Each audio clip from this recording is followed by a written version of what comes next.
வணக்கம்.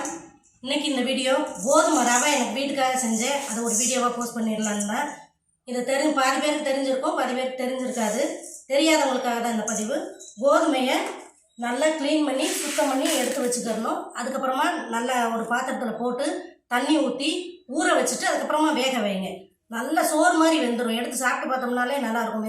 வெந்ததுக்கப்புறம் அதை எடுத்து நல்லா காய வச்சுருங்க. காஞ்ச கோதுமையை இந்த மாதிரி லைட்டாக தண்ணி தெளித்து ஊற விடுங்க. இப்போ அந்த மேல் தோல் மட்டும் ஊறிடும். நல்லா ஊறிடுச்சுனாக்கா மிக்சியில் போட்டு பல்ஸ் மோட் போட்டு இந்த மாதிரி அரைச்சி எடுத்துக்கிறணும். இங்கே பாருங்கள், அரைச்சி எடுத்து பல்ஸ் மோடு தான் போட்டு ஒன்றா ஒரு 2-3 டைம் அடித்தோம்னாக்கா இந்த இப்படி உமி அழகாக வந்துடும்.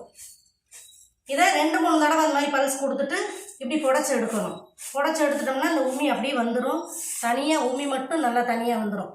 இதை நான் புடச்சி வச்சுருக்கிறேன். இதை இன்னொரு தடவை பல்ஸ் கொடுத்துட்டு இதையும் புடைக்கணும். புடச்சி எடுத்ததுக்கப்புறமா மிக்சியில் திரும்பவும் ஒரு 1-2 தடவை அடித்து வந்தோம்னாக்கா இந்த மாதிரி இங்கே பாருங்கள் அழகாக வந்துடுச்சு. இது கொஞ்சம் பெருவட்டாக இருக்குது.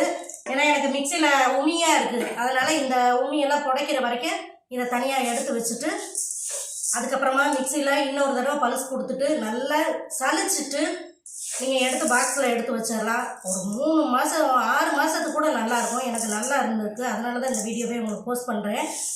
அந்த சலிச்ச கீழே இருக்கிறது மாவாகவும் இல்லாமல் கொஞ்சம் ரவை மாதிரி இருக்கும். லைட்டாக தான் இருக்கும் ரவை மாதிரி.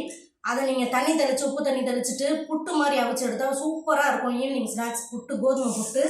அதனால் இது வேஸ்ட் ஆகாது. அந்த உமியை மட்டும் எடுத்துட்டோம்னா இது ரவையாக உப்புமா இந்த மாதிரி சாதம் இந்த மாதிரி செய்கிறதுக்கு யூஸ் பண்ணிக்கலாம். அந்த சலிச்சு எடுக்கிறத நீங்கள் புட்டாகவும் யூஸ் பண்ணிக்கலாம். சூப்பராக இருக்கும். இதை நீங்கள் செஞ்சு பார்த்துட்டு எப்படி இருந்துச்சுன்னு எனக்கு கமெண்ட்டில் சொல்லுங்கள். தேங்க்யூ.